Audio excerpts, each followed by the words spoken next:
من الشيطان الرجيم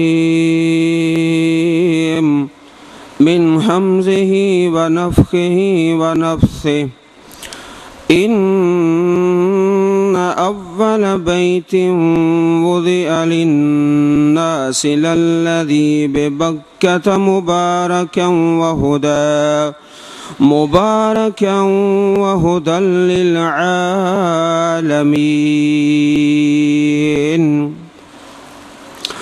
فيه آيات بينات مقام إبراهيم ومن دخله كان آمنا ولله على الناس حج البيت من استطاع إليه سبيلا ومن كفر فإن الله غني عن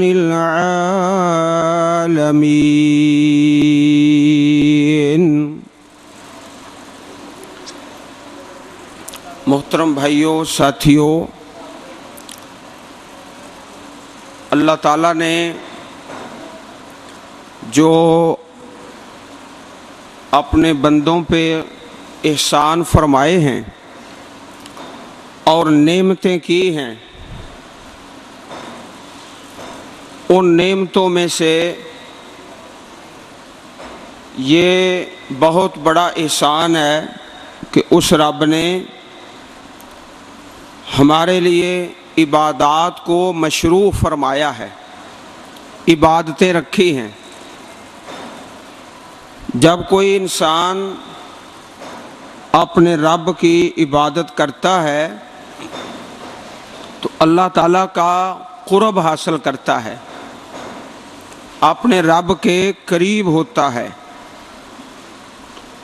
اللہ پاک سے دعا ہے کہ وہ ہم سب کو اپنا مقرب بندہ بنا لے۔ ان عبادات میں سے ایک عبادت یہ ہے، اللہ پاک کے محترم، مکرم، معظم، مشرف گھر بیت اللہ، کعبۃ اللہ اور مسجد الحرام کی حاضری، مینا، مزدلفہ، عرفات کی حاضری، تو اس عبادت کو سیکھنا انتہائی لازم ہے۔ اللہ کے پیارے نبی دعا کرتے وَأَرِنَا مَنَاسِكَنَا، اے رب العالمین ہمیں اپنی عبادت کے طریقے سکھلا دے۔ نبی کریم صلی اللہ علیہ وسلم یہ حکم ارشاد فرماتے، خذوا عنی مناسککم، لوگو مجھ سے عبادت کے طریقے، حج کے طریقے سیکھ لو۔ کچھ ایسے اللہ کے بندے ہیں جو اس سال حج کے سفر پر روانہ ہونے والے ہیں، اور کچھ ایسے ہیں جو اللہ پاک سے دعائیں مانگ رہے ہیں، یا اللہ ہم سب کو یہ سعادت نصیب فرما۔ عزیز بھائیوں، جب ایک بچہ سائیکل چلانے کا طریقہ سیکھ لیتا ہے تو پھر وہ اپنے ماں باپ سے مطالبہ کرتا ہے کہ مجھے سائیکل خرید کے دے دو، سائیکل کی ڈیمانڈ کرتا ہے۔ جب موٹر سائیکل چلانے کا طریقہ سیکھ لیتا ہے تو پھر موٹر سائیکل کا مطالبہ کر دیتا ہے، کیونکہ اس کو طریقہ آ گیا نا چلانے کا۔ تو جو بھائی حج پہ جا رہے ہیں ان کے لیے انتہائی لازم ہے، اور جو نہیں جا رہے ان کے لیے بھی بڑے فائدے کی بات ہے۔ جب سیکھ لیں گے نا تو پھر اللہ رب العالمین سے دعا مانگیں گے، اللہ پاک بہت جلدی دعا قبول فرمائے گا۔ جیسے بچہ جب سائیکل چلانا سیکھ لیتا ہے تو ماں باپ اس کو خرید کے دے دیتے ہیں۔ اسلام کے 5 بنیادی رکن ہیں۔ بنی الاسلام علی 5 شہادت اللہ الہ الا اللہ وان محمد رسول اللہ صلی اللہ علیہ وسلم۔ اسلام کی بنیاد سب سے پہلے کلمہ، اس کے بعد نماز، اس کے بعد زکوٰۃ، پھر رمضان المبارک کا روزہ اور پھر حج۔ حج اللہ پاک نے ہر صاحب مال، صاحب استطاعت، صاحب نصاب آدمی پہ فرض قرار دیا ہے۔ زندگی میں ایک مرتبہ نبی کریم صلی اللہ علیہ وسلم نے حکم دیا، ان اللہ فرض علیکم الحج فحجوا، اللہ نے تم پر حج کو فرض قرار دیا ہے، لہذا تم حج کرو۔ تو ایک صحابی آپ سے سوال کرتے ہیں، اکل آمن یا رسول اللہ صلی اللہ علیہ وسلم، کیا ہر سال حج کرنا فرض ہے؟ آپ خاموش رہتے ہیں، پھر سوال ہوتا ہے، آپ پھر خاموش رہتے ہیں۔ جب بار بار سوال ہوتا ہے تو آپ نے ارشاد فرمایا، لو قلت نعم لوجبت، اگر میں ہاں کر دیتا تو ہر سال ہر آدمی پہ حج کرنا فرض ہو جاتا اور تم اس کی استطاعت نہ رکھتے۔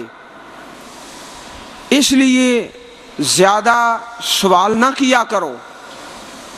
حج جو ہے زندگی بھر میں ایک مرتبہ اللہ رب العزت نے ہر صاحب استطاعت پہ فرض قرار دیا ہے۔ جس کے پاس استطاعت ہے، جو صاحب مال ہے، جو صاحب نصاب ہے، اور اللہ پاک نے اس کی بہت زیادہ فضیلت رکھی ہے۔ نبی کریم صلی اللہ علیہ وسلم کا پیارا فرمان ہے، من حج للہ، جو اللہ کے لیے حج کرتا ہے، من حج، بھائی بچے جو دیوار سے بیٹھے، بیٹا اٹھ کے سامنے آ جاؤ، اٹھ کے شاباش سامنے آ جاؤ، اٹھ کے نا ادھر سامنے آ جاؤ، شاباش۔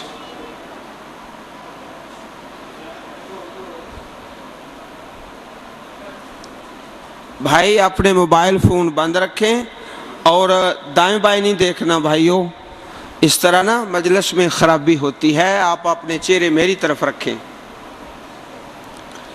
من حج للہ، جو اللہ کے لیے حج کرتا ہے، اللہ کو راضی کرنے کے لیے، اسلام کے ارکان کو مکمل کرنے کے لیے، فلم یفسق ولم یرفث، اس حج کے سفر میں کوئی بےہودہ کام نہیں کرتا، نہ کوئی گناہ کا کام کرتا ہے، بےہودہ کاموں سے، بےہودہ باتوں سے بچ کے رہتا ہے، گناہ سے بچ کے رہتا ہے، تو اس کی بڑی فضیلت ہے۔ رجع کما ولدت ہو امہ ہو، یہ گناہوں سے اس طرح پاک ہو گیا جس طرح آج ہی دنیا میں آیا ہے۔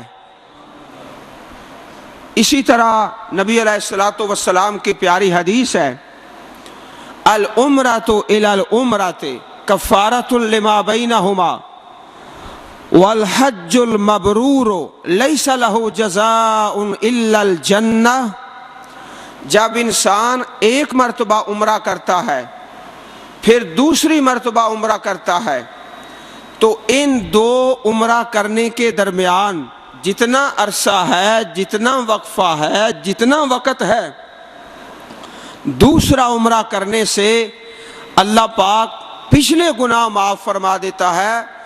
والحج المبرور، اور جو حج مبرور ہے، حج مبرور وہ ہوتا ہے جو خالص نیت سے کیا جائے، رزق حلال کے ساتھ اور نبی کریم صلی اللہ علیہ وسلم کے طریقے کے ساتھ کیا جائے، وہ حج مبرور ہے۔ فرمایا جو حج مبرور کرتا ہے لیس لہ جزاء الا الجنہ، اس کے لیے اللہ پاک کے ہاں ایک ہی بدلہ ہے اور وہ اللہ تعالیٰ کی جنت ہے۔ اسی طرح فرمایا تابعوا بین الحج والعمرہ، حج عمرہ بار بار کرو، لگاتار کرو، ایک مرتبہ فرض ہے اور اس سے زیادہ نفل ہے، بار بار کرو، مطابقت کرو، حج کیا تو عمرہ کرو، عمرہ کیا تو حج کرو۔ اس کے دو فائدے اس حدیث پاک میں بیان ہوئے ہیں۔ فَإِنَّهُمَا يَنْفِيَانِ الْفَقْرَ وَالذُّنُوبَ كَمَا يَنْفِي الْقِيرُ خَبَثَ الْحَدِيدِ وَالذَّهَبِ وَالْفِضَّةِ، جو انسان لگاتار کرتا ہے، بار بار کرتا ہے، اللہ تعالیٰ اسے بار بار اپنے گھر کی حاضری نصیب کرتا ہے، اور جب حاضری نصیب ہوتی ہے پھر اس پر دو انعام ہوتے ہیں۔ پہلا انعام تو یہ ہے رب تعالیٰ اس کے گناہوں پر معافیوں کے قلم پھیر دیتا ہے، اور دوسرا انعام یہ ہے یہ جو کافروں سے روٹی مانگتے ہیں جھولی پھیلا پھیلا کے ہمیں روٹی دے دو، اللہ تعالیٰ اپنے رزق کے دروازے مزید کھول دیتا ہے۔ حج کرنے سے، عمرہ کرنے سے اللہ تعالیٰ رزق میں بہت زیادہ برکت عطا فرما دیتا ہے، گناہوں کی معافی اور رزق میں برکت۔ سو میرے بھائیوں، اللہ تعالیٰ کی زمین پر صرف 3 ایسی مسجدیں ہیں جن کا انسان سفر کرتا ہے ثواب کی نیت سے کہ وہاں جائیں گے تو زیادہ ثواب ملے گا۔ لا تشد الرحال الا الى 3 مساجد، المسجد الحرام، المسجد الاقصی ومسجدی ھذا۔ آپ نے 3 مساجد کا نام لیا۔ 3 مسجدیں ایسی ہیں اللہ کی زمین پر جن کا اللہ پاک نے بڑا مقام رکھا ہے۔ ایک مسجد الحرام ہے، دوسری مسجد اقصی ہے، اور تیسری مسجد نبوی ہے۔ اللہم شرفنا بالصلاۃ فیہن، یا اللہ ہم سب کو اپنے ان 3 گھروں میں نماز پڑھنے کی توفیق عطا فرما۔ میرے بھائیوں، ان 3 گھروں میں سے سب سے پہلا گھر جو اللہ کی زمین پہ بنایا گیا، ان اول بیت وضع للناس للذی ببکۃ مبارکا وہدی للعالمین، پہلا گھر اللہ کی زمین پر جو اللہ کی عبادت کے لیے بنایا گیا وہ مکہ مکرمہ میں ہے، وہ مسجد الحرام ہے، وہ کعبہ محترم ہے۔ وہاں انسان سفر کر کے، ٹکٹیں لے کے، رخت سفر باندھ کے اللہ کے گھر میں جاتا ہے، تو وہ پہلا اللہ کا گھر ہے جو اللہ کی زمین پر اللہ تعالیٰ کی عبادت کے لیے بنایا گیا ہے۔ کچھ لوگ ایسے بھی ہیں جو دوسرے مقامات کی طرف سفر کرتے ہیں۔ میں بہشتی دروازے جاتا ہوں، پاک پتن ہے، میں اجمیر شریف جاتا ہوں، میں ساون شریف جاتا ہوں۔ یہ سارے کے سارے سفر اللہ رب العزت کی نافرمانی کے سفر ہیں۔ کوئی بہشتی دروازہ نہیں، بہشتی دروازے سارے کے سارے اللہ رب العزت کے پاس ہیں۔ تو 3 گھر اللہ کے ایسے ہیں۔ پہلا گھر المسجد الحرام۔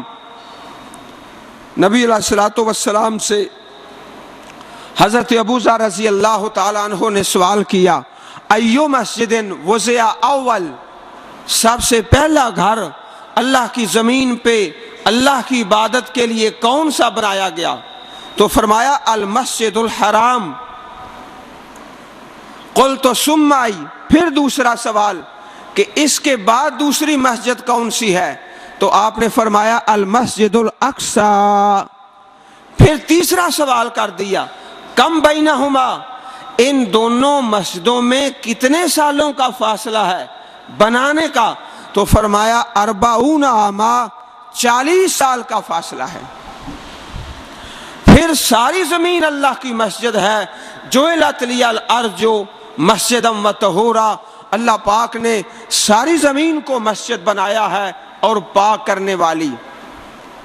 اللہ والو، ایک یہ وظیفہ بھی ہے جن بھائیوں کو اللہ پاک نے اپنے گھر بلایا ہے، بڑی سعادت کی بات ہے، اور جو دعائیں مانگ رہے ہیں ان دعاؤں میں سے ایک بہترین دعا جو اللہ رب العزت کی پاک کتاب میں ہے، پہلے پارہ میں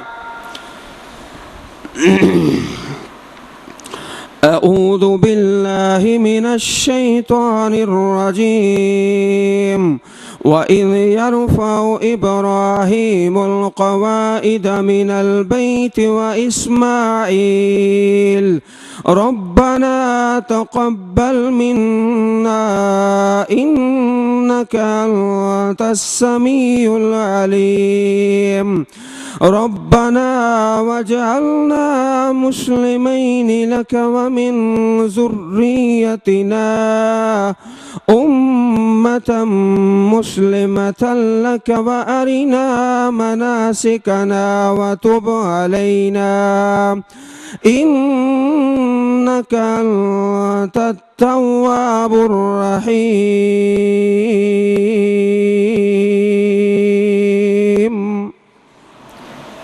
یہ دعا مانگتے رہیں زیادہ سے زیادہ۔ وَأَرِنَا مَنَاسِكَنَا، انشاءاللہ اس آیت کریمہ کی تلاوت کی برکت سے اللہ تعالیٰ اپنے گھر کی حاضری نصیب فرمائے گا۔ آؤ ذرا اب فضیلت ہم نے سن لی کہ حج کرنے سے گناہ معاف ہوتے ہیں، حج کرنے سے انسان اس طرح گناہوں سے پاک ہوتا ہے جیسے آج ہی دنیا میں آیا۔ حج ارکان اسلام سے ہے، حج کرنے سے رزق میں برکت ہوتی ہے۔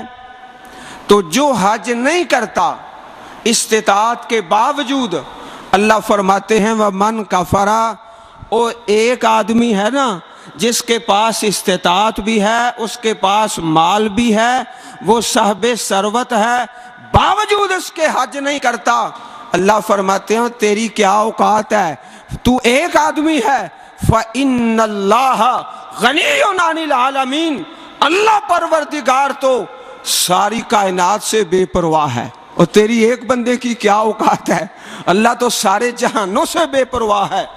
ساری دنیا کفر کرے میرے رب کا کوئی نقصان نہیں، ساری دنیا مومن بن جائے میرے اللہ کا کوئی فائدہ نہیں۔ حضرت عمر رضی اللہ تعالی عنہ نے اس بات کا حکم دیا اپنے دور خلافت میں، جو لوگ صاحب استطاعت ہیں اس کے باوجود حج نہیں کرتے، فرمایا اضربوا علیہم الجزیہ ما ہم بمسلمین، ما ہم بمسلمین، ان پہ جزیہ لگا دو، کافروں والا ٹیکس لگا دو، یہ مسلمان نہیں ہے جو استطاعت ہونے کے باوجود حج نہیں کرتا۔ یہ حکم آپ نے اپنی حکومت میں جاری فرما دیا۔ بھائی جان ذرا گھٹنے چھڑ دیو، گوڈے چھڑ دیو، اللہ سب بزرگوں کے گھٹنے سلامت رکھے۔ اب ڈیرے بندے آندے نا گوڈیاں نو پیڑ ہوندی ہے تو کوئی بات نہیں، اللہ گھٹنے سلامت رکھے۔ ذرا محبت سے تشریف رکھیے۔ تو حج جو ہے اور عمرہ، اس کا طریقہ سیکھنے کے لیے ہم سب جمع ہیں۔ تو سب سے پہلے یہ سن لو کہ حج کی 3 قسمیں ہیں۔ حج کی 3 قسمیں ہیں، ایک حج تمتع ہے، اور دوسرا حج قران ہے، اور تیسرا حج مفرد ہے۔ 3 قسمیں ہیں حج کی، حج تمتع، حج قران اور حج مفرد۔ حج تمتع وہ ہوتا ہے کہ انسان ایک ہی سفر میں اللہ کے گھر پہنچتا ہے، مکہ مکرمہ میں پہلے عمرہ کرتا ہے، عمرہ کر کے اپنا احرام کھول دیتا ہے۔ پھر اس کے بعد 8 ذو الحجہ کو، جب حج کے مہینے کی 8 تاریخ ہوتی ہے، تو پھر احرام باندھ کے حج کرتا ہے، منا میں چلا جاتا ہے، تو یہ حج تمتع ہے۔ یہ ایک قسم ہے حج کی، اور یہ باقی دونوں قسموں سے افضل ہے۔ باقی جو 2 قسمیں ہیں، حج قران اور حج مفرد۔ حج قران یہ ہوتا ہے کہ ایک ہی سفر میں ایک ہی احرام کے ساتھ پہلے عمرہ کیا، عمرہ کرنے کے بعد پھر اسی احرام میں حج کیا، اپنے بال نہیں کٹائے نہ مڈائے، اسی احرام کے اندر حج کیا۔ یہ حج قران ہے، یہ حج قران ہے، یہ دوسری قسم ہے۔ اللہ کے پیارے نبی حضرت محمد رسول اللہ صلی اللہ علیہ وسلم، آپ قربانی کے جانور مدینہ منورہ سے اپنے ساتھ لائے تھے، اس لیے آپ نے حج قران کیا تھا۔ آپ نے ایک ہی حج کیا ہے اور وہ حج قران ہے، اور زندگی میں آپ نے 4 مرتبہ عمرہ کیا ہے۔ آپ صلی اللہ علیہ وسلم کے حج کی کہانی اگر ہم ایک حدیث پاک پڑھ لیں، صرف ایک حدیث مبارک، تو سارا کا سارا واقعہ انسان کی آنکھوں کے سامنے آ جاتا ہے۔ وہ حدیث ہے حضرت جابر رضی اللہ تعالی عنہ کی، اور صحیح مسلم شریف میں کتاب الحج کے اندر ہے، راوی حضرت جابر ہیں رضی اللہ تعالی عنہ۔ اللہ کے پاک پیغمبر کے حج کی کہانی حضرت جابر کی زبانی رضی اللہ تعالی عنہ۔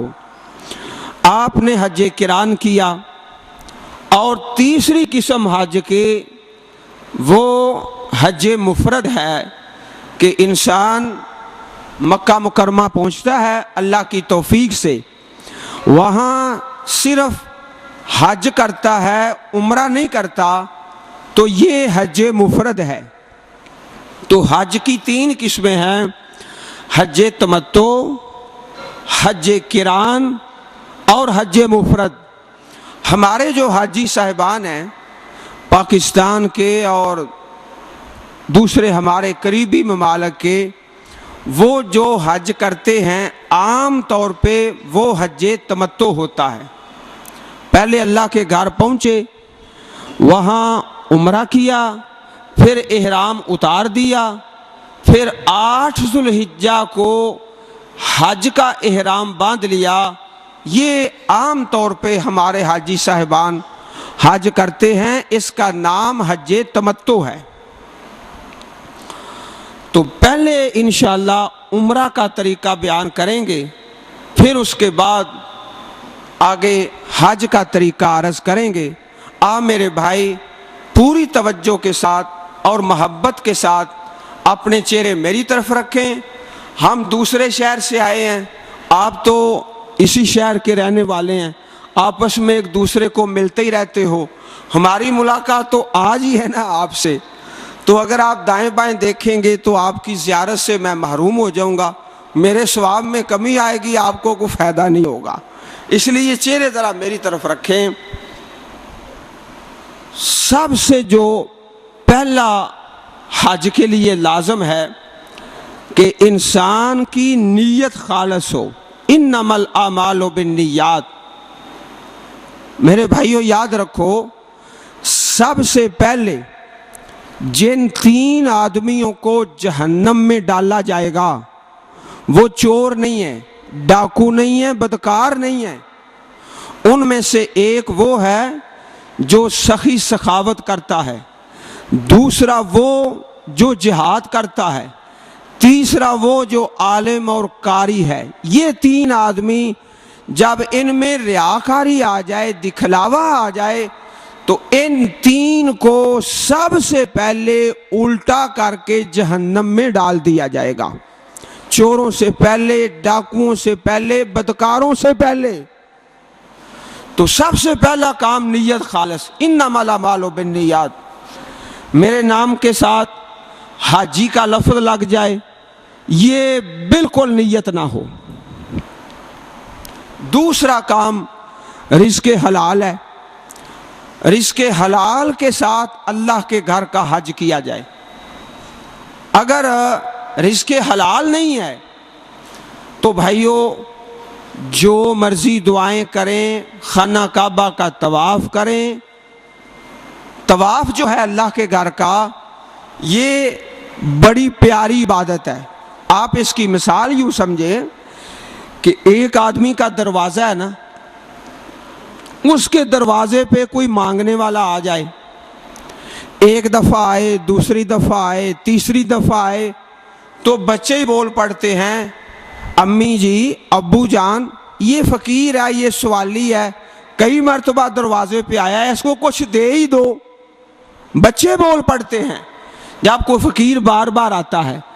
تو اللہ کا بندہ رب کا فقیر ہے، اللہ کے گھر کے چکر لگاتا ہے، طواف کرتا ہے، ایک مرتبہ نہیں، دو مرتبہ نہیں، تین مرتبہ نہیں، 7 مرتبہ نہیں۔ اور رب کے بندو، جب کسی انسان کے دروازے پر کوئی انسان مانگنے آ جائے 2 دفعہ 4 دفعہ، تو کوئی برے سے برا انسان بھی اس کو واپس نہیں کرتا۔ تو جب بندہ طواف کرتا ہے، اللہ تعالیٰ کسی اعتکاف کرنے والے کو خالی ہاتھ واپس نہیں لوٹاتا۔ لیکن جو رزق حرام ہے، مطعمہ حرام، ملبسہ حرام، مشربہ حرام، انا یستجاب لذالک، پھر اس کی کوئی دعا قبول نہیں ہوتی۔ نیت خالص ہے، رزق حلال ہے، اور طریقہ وہ ہے جو اللہ کے پاک پیغمبر حضرت محمد کریم صلی اللہ علیہ وسلم کا ہے۔ اگر آپ کا طریقہ نہیں ہے تو رب کا قرآن کہتا ہے وَلَا تُبْتِلُوا أَعْمَالَكُمْ، اللہ کے نبی کے طریقے کو چھوڑ کر اپنے عملوں کو ضائع نہ کرو، باطل نہ کرو۔ جو رسول اللہ کا طریقہ نہیں اپنائے گا، اللہ اس کے عمل کو ضائع فرما دے گا۔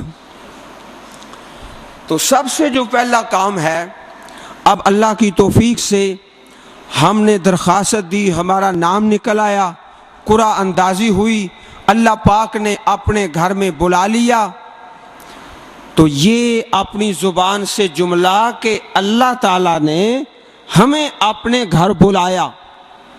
بعض دوست یہ بھی کہتے ہیں نا کہ مدینے والی سرکار نے کرم فرمایا، انہوں نے ہمیں در پہ بلایا۔ بھائیو یہ نہیں، مدینے والی سرکار امام الانبیاء حبیب خدا حضرت محمد کریم صلی اللہ علیہ وسلم، آپ تو خود سینکڑوں کلومیٹر سفر طے کر کے مکہ مکرمہ تشریف لاتے ہیں، عمرہ کرتے ہیں، حج کرتے ہیں۔ تو کہنا یہ ہے کہ رب تعالیٰ نے ہمیں اپنے گھر بلا لیا۔ اب ہم نے سفر کی تیاری کر لی، وہ دن آ گیا کہ ہم اپنے گھر سے سفر شروع کرتے ہیں۔ سفر جب شروع کرنا ہے، گھر سے نکلنا ہے، تو سب سے پہلا کام کہ گھر سے نکلنے کی دعا پڑھیں۔ گھر سے نکلنے کی دعا، بسم اللہ توکلت علی اللہ لا حول ولا قوت الا باللہ۔ پھر اپنے بچوں کو اللہ کی سپرد کرنا ہے، گھر والوں کو اللہ کی سپرد۔ استودعکم اللہ الذی لا تضیع ودائعہ، میں تمہیں اس اللہ کے سپرد کرتا ہوں جس اللہ کی امانتیں ضائع نہیں ہوتی۔ اللہ کے سپرد کر کے انسان اپنے گھر سے نکلتا ہے، پھر آگے سفر کی دعا پڑھتا ہے۔ سفر کی دعا سن لیں، اللہم انا نسألک فی سفرنا ھذا البر والتقوى ومن العمل ما ترضى اللہم ہون علینا سفرنا ھذا واطو عنا بعدہ اللہم انت الصاحب فی السفر والخلیفۃ فی الاہل اللہم انا نعوذ بک من وعثاء السفر وکآبۃ المنظر وسوء المنقلب فی المال والاہل. یہ سفر کی دعا ہے، اس کو یاد فرما لیں، یا آپ کے پاس کتابیں ہوں گی، کتاب پر یہ دعا لکھی ہے، کتاب سے دیکھ کر پڑھ لیں. یہ سفر کی دعا ہے، سفر کی دعا پڑھ لیں. پھر سواری کی دعا، سواری کی دعا بسم اللہ مجریہا و مرساہا ان ربی لغفور الرحیم سبحان الذی سخر لنا ھذا وما كنا له مقرنین وَإِنَّا إِلَىٰ رَبِّنَا لَمُنقَلِبُونَ.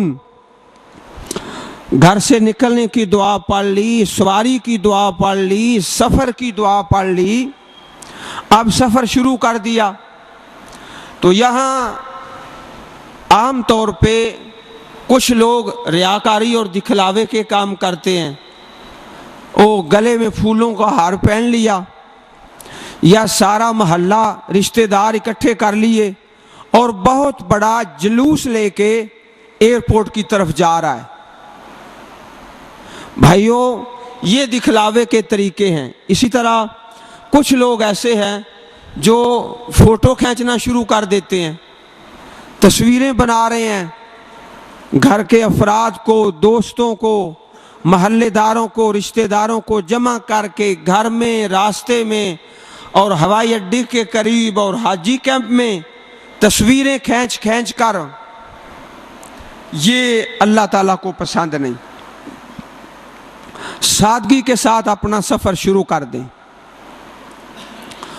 جب سفر شروع کر دیا،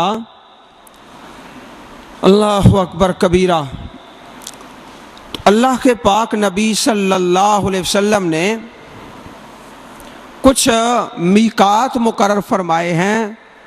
میقات مکانی، مکہ مکرمہ کے چاروں طرف کچھ مقام آپ نے مقرر فرما دیے کہ جو اس طرف سے آئے گا وہ یہاں سے احرام باندھے گا، جو اس طرف سے آئے گا وہ یہاں سے باندھے گا. ہمارے لیے جو حجاج کرام ہیں پاکستان، ہندوستان، بنگلہ دیش کے، والے اہل الیمن یلملم، وہ مقام یلملم ہے جو میقات ہے، جہاں سے احرام کی پابندی شروع ہو جاتی ہے. یلملم.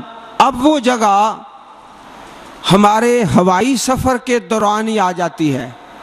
جب انسان ہوائی جہاز میں سفر کر رہا ہوتا ہے تو جہاز جدہ میں اترنے سے پہلے تقریباً آدھا گھنٹہ، جدہ میں ہوائی جہاز اترنے سے تقریباً آدھا گھنٹہ پہلے حج کے لیے اعلان ہوتا ہے ہوائی جہاز میں، پرواز میں، کہ جو حجاج کرام ہیں وہ تلبیہ شروع کر دیں.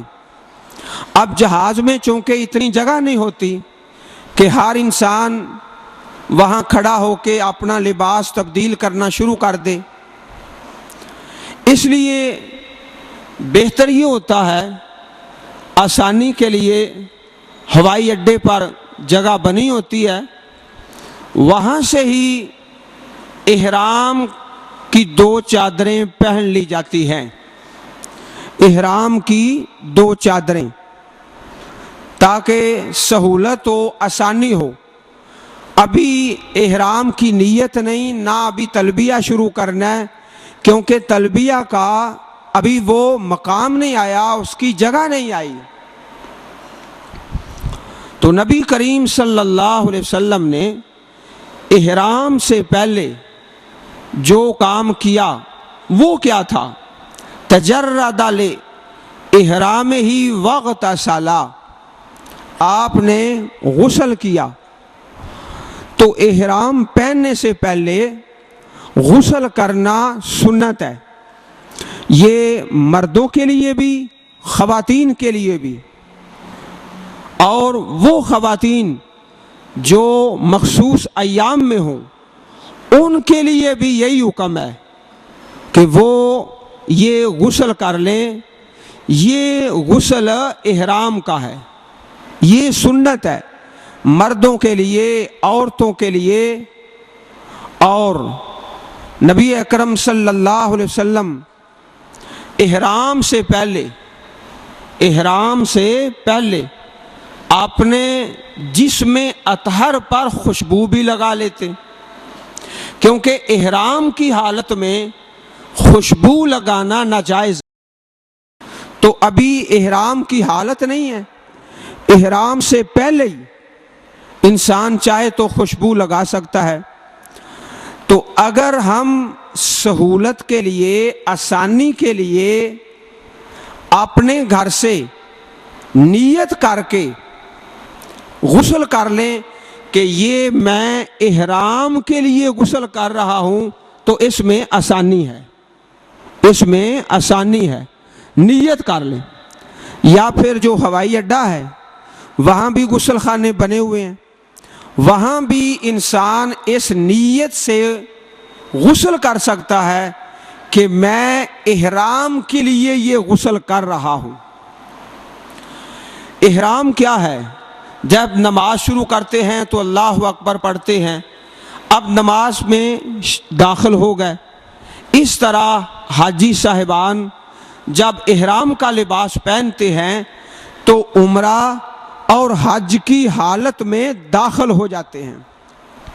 تو بھائیو، سب سے جو پہلا کام ہے وہ غسل ہے۔ سہولت کے لیے انسان جس جگہ پہ آسانی سمجھے وہاں نیت کر کے غسل کر سکتا ہے۔ یہ مردوں کے لیے بھی ہے اور خواتین کے لیے بھی ہے۔ اب اس سے اگلا کام وہ ہے احرام۔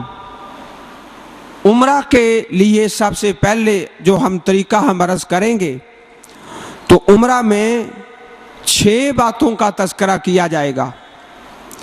احرام، تلبیہ، طواف، مقام ابراہیم پر 2 رکعت نماز، صفا مروہ کی سعی، اور اس کے بعد پھر اپنے بال مڈا دینا۔ یہ 6 باتیں انشاءاللہ میں ابھی ترتیب سے عرض کرتا ہوں۔ تو پہلا جو کام ہے احرام۔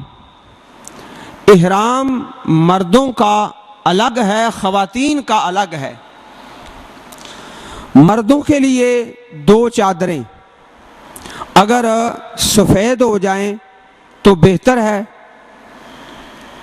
اس کے علاوہ اگر کسی رنگ کی ہو جائیں تو وہ بھی جائز ہے۔ غسل کر لیا، اب احرام کی 2 چادریں پہن لیں۔ ابھی میقات نہیں آیا، ابھی ہم ہوائی اڈے پر ہیں، سہولت کے لیے 2 چادریں پہن لیں۔ یہ مردوں کا احرام ہے۔ پھر اس کے بعد آپ یہ سنیں خواتین کا احرام کیا ہے۔ عزیز بھائیو، خواتین کا احرام وہ عام لباس ہے جو اپنے گھر میں وہ پہنتی ہیں، جو عام حالات میں لباس پہنتی ہیں۔ صرف ایک پابندی ہے کہ عورت احرام کی حالت میں دستانے اپنے ہاتھوں پر نہیں پہن سکتی۔ خواتین اپنے ہاتھوں پر دستانے نہیں پہن سکتی، یہ ایک پابندی ہے۔ اس کے علاوہ اپنے پورے جسم کا مکمل پردہ، اماں جی عائشہ رضی اللہ تعالی عنہ کی حدیث ہے، حضرت فاطمہ رضی اللہ عنہ کی حدیث ہے، اور کافی حدیث میں مروی ہے کہ نبی کریم صلی اللہ علیہ وسلم کے حج میں، آپ کے عمرہ میں خواتین مکمل پردہ کے ساتھ اپنے اوپر بڑی چادر لے لیں، جیسے ہماری بوڑھی مائیں چادر موٹی بڑی جب اپنے گھر سے باہر نکلتی تو اس سے سارے وجود کو ڈھانپ لیتی۔ کچھ لوگ ہیں وہ کہتے ہیں کہ عورت احرام کی حالت میں اپنا چہرہ ننگا رکھے، یہ غلط ہے، ناجائز ہے۔ احرام کی حالت میں چہرہ ننگا رکھنا عورت کے لیے حرام ہے، وہ بڑی چادر کے ساتھ یا جس کپڑے سے بھی سہولت ہو، اپنا مکمل پردہ احرام کی حالت میں بھی اسی طرح۔ تو جو لوگ یہ کہتے ہیں کہ عورت احرام کی حالت میں چہرہ ننگا رکھے گی، ان کے پاس کوئی دلیل نہیں، کوئی ان کے پاس ثبوت نہیں۔ اور خاص طور پر آپ کبھی دیکھا ہوگا کہ یہ جو ساتھی آتے ہیں، حکومت کی طرف سے حاجی کیمپ لگتا ہے، حج کی تربیت ہوتی ہے، وہاں جو معلمین ہوتے ہیں وہ یہ بات بتاتے ہیں کہ عورت اس طرح کرے، اس طرح کرے، تو ساری باتیں بغیر دلیل کے۔ سادی سی بات ہے بھائیو، عورت کا احرام ہوئی ہے، صرف دستانوں کی پابندی ہے، بڑی چادر لے لے یا جس طریقے سے بھی سہولت ہے، با پردہ مکمل پردہ کے ساتھ۔ مرد کے لیے پابندی ہے، سر پہ ٹوپی نہیں پہن سکتا، پگڑی نہیں باندھ سکتا، اور اسی طرح فرمایا خوشبو نہیں لگا سکتا۔ یہ عورتوں مردوں کے لیے پابندی ہے۔ شکار نہیں کر سکتا، نکاح نہیں کر سکتا، نکاح کا پیغام نہیں کر سکتا، بال نہیں کاٹ سکتا، ناخن نہیں کاٹ سکتا۔ یہ ساری پابندیاں ہیں احرام کی حالت میں۔ بال نہیں کاٹ سکتا، ناخن نہیں کاٹ سکتا، ٹوپی نہیں پہن سکتا، پگڑی نہیں باندھ سکتا، اور شلوار قمیض نہیں پہن سکتا، صرف 2 چادریں۔ نکاح منگنی کوئی نہیں۔ فلا رفث ولا فسوق ولا جدال فی الحج، کسی سے جھگڑا کرنا ویسے حرام ہے، اور احرام کی حالت میں سخت حرام ہے۔ بھائیو، اللہ تعالیٰ نے مکہ مکرمہ کی بڑی شان رکھی ہے۔ مکہ مکرمہ، مدینہ منورہ کوئی شیخو پورہ نہیں ہے، لاہور نہیں ہے، وہ اللہ تعالیٰ کا حرم والا شہر ہے۔ اچھا، فرق کیا ہے؟ وَمَن يُرِدْ فِيهِ بِإِلْحَادٍ بِظُلْمٍ نُذِقْهُ مِنْ عَذَابٍ عَلِيمٍ۔ بھائیو یاد رکھو، جب آدمی کسی گناہ کا ارادہ کرتا ہے، گجرانوالا میں، شیخو پورہ میں، لاہور، فیصل آباد میں، اس کا گناہ نہیں لکھا جاتا۔ گناہ کرتا ہے تو گناہ لکھا جاتا ہے۔ مکہ مکرمہ حرم پاک ہے۔ اللہ تعالیٰ نے سورہ حج میں فرمایا ہے 17ویں پارے میں کہ جو آدمی اس شہر میں گناہ کا سوچ بھی لے گا، ہم اسے دردناک عذاب پہنچائیں گے۔ یہ فرق ہے عام شہروں کا اور مکہ مکرمہ کا۔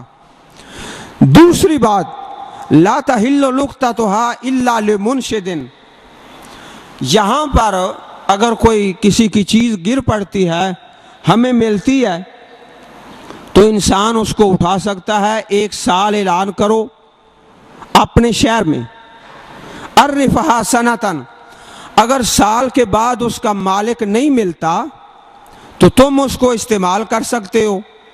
لیکن مکہ مکرمہ میں، مدینہ منورہ میں ایسا ہرگز نہیں۔ وہاں یہ ہے کہ کسی کی گری پڑی چیز نہ اٹھاؤ، اگر اٹھانی ہے تو ہمیشہ اس کا اعلان کرتے رہو، ساری زندگی خود اس کو استعمال نہیں کر سکتے۔ یہ فرق ہے عام شہروں کا اور حرم پاک کا۔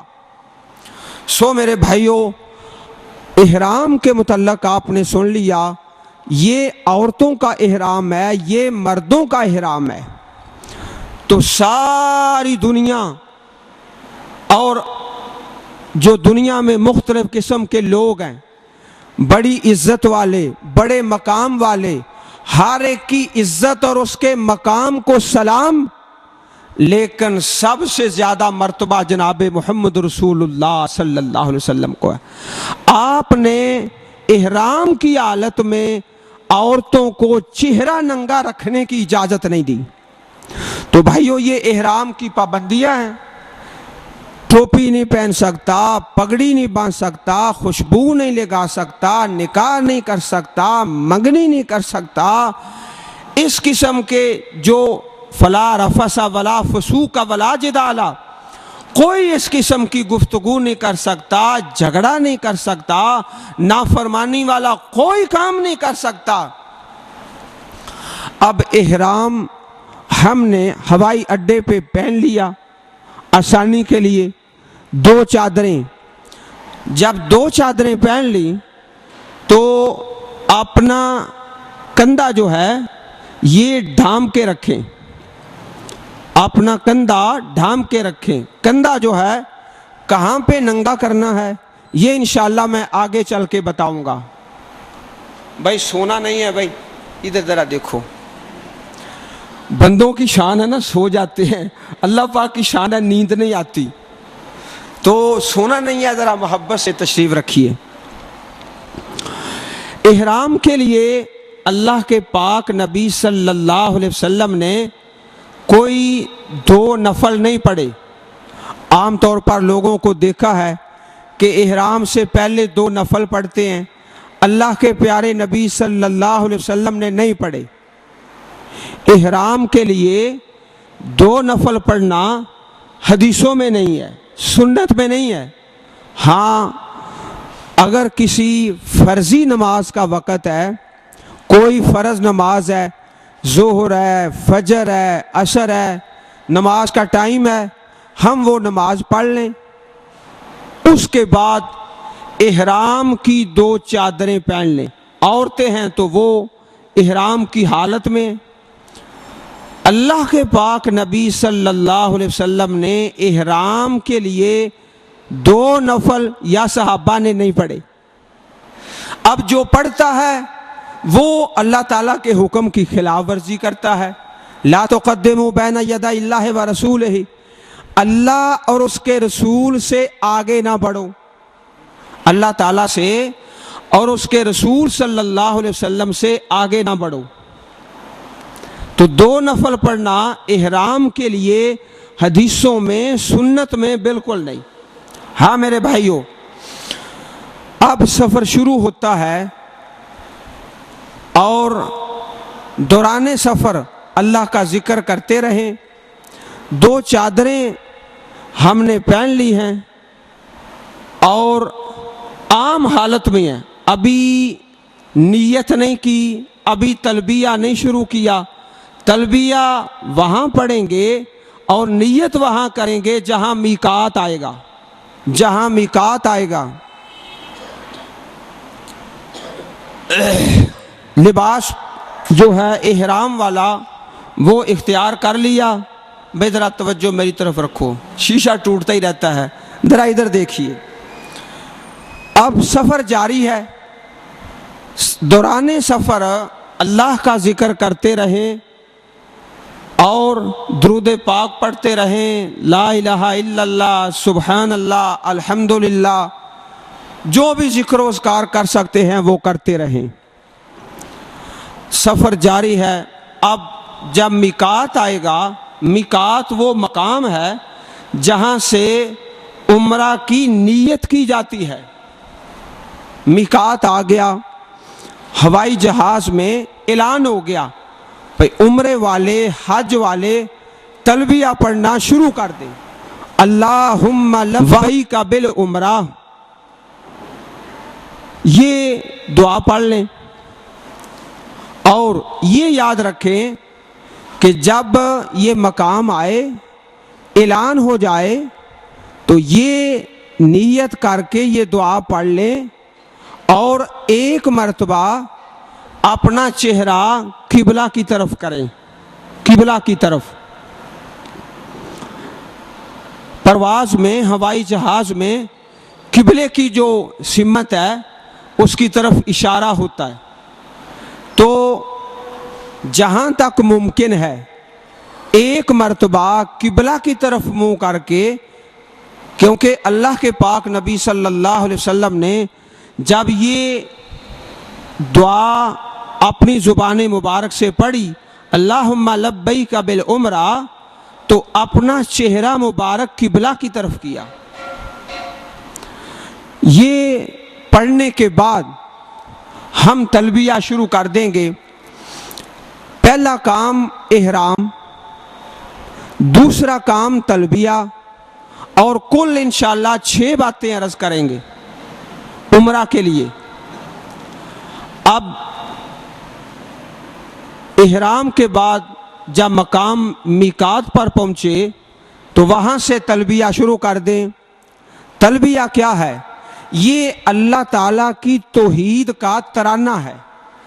لبیک اللہم لبیک لبیک لا شریک لک لبیک ان الحمد والنعمت لک والملک لا شریک لک۔ اب میرے بھائی میرے ساتھ ساتھ پڑھیں، ذرا سبق یاد ہو جائے۔ لبیک اللہم لبیک، بلند آواز سے پڑھو، لبیک اللہم لبیک لبیک لا شریک لک لبیک ان الحمد والنعمت لک والملک لا شریک لک۔ یہ پڑھنا شروع کر دیں میقات سے۔ اب اس کی بڑی فضیلت ہے تلبیہ کی۔ حکم یہ ہے کہ مرد حضرات بلند آواز سے تلبیہ پڑھیں، بلند آواز سے۔ ما من مسلم یلبی الا لبا من عن یمینہ و عن شمالہ من حجر او شجر او مدر۔ پیارے پیغمبر صلی اللہ علیہ وسلم نے ارشاد فرمایا جب انسان تلبیہ پڑھتا ہے بلند آواز سے تو دائیں بائیں پتھر اور درخت اور مٹی اور ہر چیز اس حاجی کے ساتھ تلبیہ پڑھتی ہے، اور ان ساری چیزوں کا، پتھروں کا تلبیہ پڑھنا، درختوں کا تلبیہ پڑھنا، اس کا سارا ثواب اس حاجی صاحب کو مل رہا ہے۔ مرد حضرات بلند آواز سے پڑھیں، اور خواتین جو ہیں جہاں ان کے ساتھ کوئی غیر مرد نہیں ہے وہاں وہ بھی بلند آواز سے پڑھیں، اور مرد ہمیشہ بلند آواز سے تلبیہ پڑھتے جائیں۔ زیادہ سے زیادہ جب نماز کا وقت ہے نماز پڑھ لیں، کھانے کا وقت ہے کھانا کھا لیں، اور کوئی ضرورت ہے عام حالات میں یہی تلبیہ پڑھتے جائیں بلند آواز سے۔ تلبیہ یہ دوسرا کام ہے عمرہ میں۔ پہلا کام احرام، دوسرا کام تلبیہ۔ تلبیہ جو ہے کوئی بھائی آپ میں سے کھڑا ہو کے سنائے، کوئی ساتھی سامعین میں سے میرا کوئی بھائی تلبیہ سنا دے، کسی ساتھی۔ جی بھائی جان۔ لبیک اللہم لبیک لبیک اللہم لبیک لبیک لا شریک لک لبیک ان الحمد والنعمت لک والملک لا شریک لک۔ ماشاءاللہ، اللہ آپ کو بار بار حاضری نصیب فرمائے۔ اور بھائی کوئی ساتھی جس نے سنانا ہے نا اس کو دعا بڑی ملنی ہے، ایس محلے چو کوئی نہیں اٹھتا۔ جی لبیک اللہم لبیک لبیک لا شریک لک لبیک ان الحمد والنعمت لک والملک لا شریک لک۔ ماشاءاللہ، اللہ آپ کو ہر سال بیت اللہ بلائے۔ قاری صاحبوں میرے نال کو 2 ساتھی آئے ہیں، انہوں نے بلاؤ ذرا، کتنے سو گئے نے، بلا لو انہوں نے۔ تو پہلا جو کام تھا احرام اور دوسرا تلبیہ۔ تواڈے محلیوں نے کسے دعا سنائی؟ سناؤ گے تے دعا لو دے۔ او ماشاءاللہ اٹھیا جے ایک جوان۔ ہاں جی ذرا اچھی پڑھنا پترا ہو ویکھاں کڈی اچھی سنایا انہاں۔ ہاں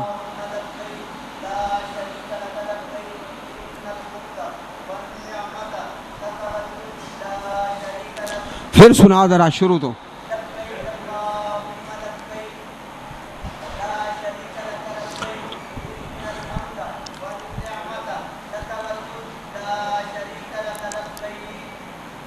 اللہ تیرا بیاہ کرے، وچوں بھول جانا ہے نا جی.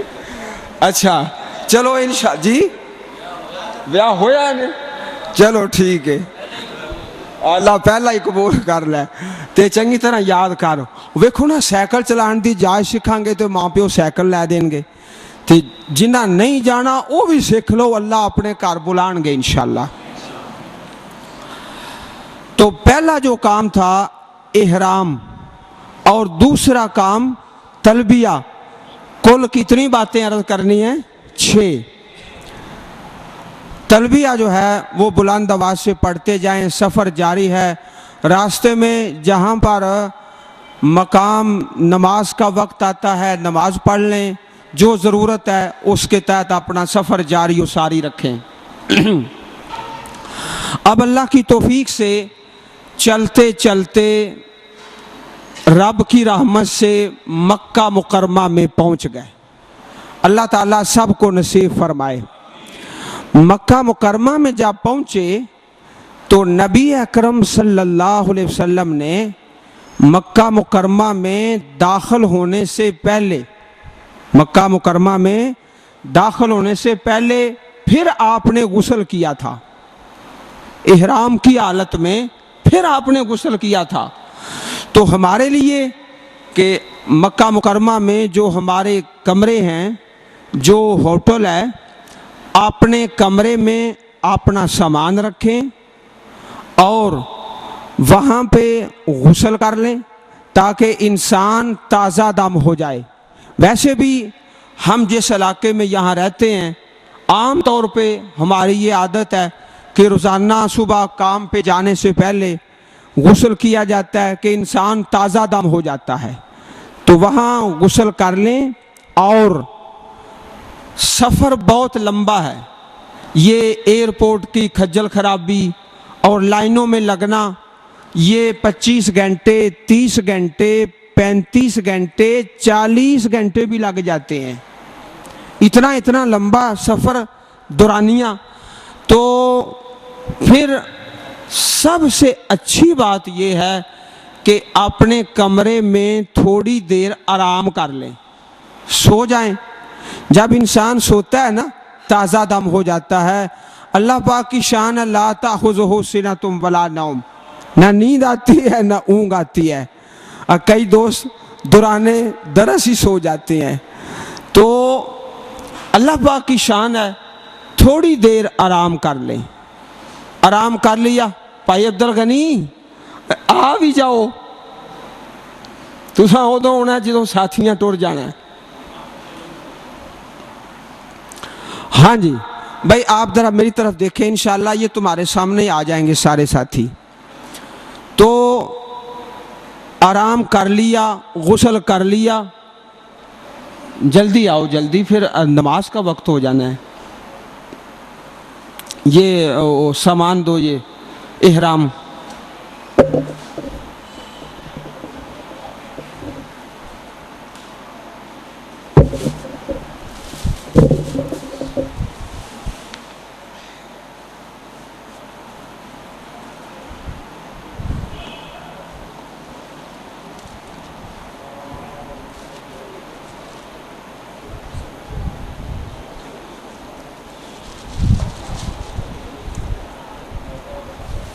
تھوڑا تھوڑا بھائی پیچھے ہو جائے.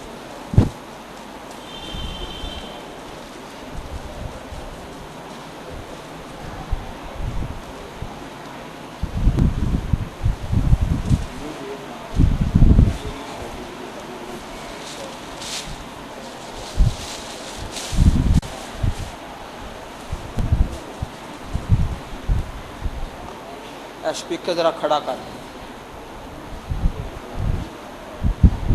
جلدی کرو یا میرے ہاتھ سے پکڑا.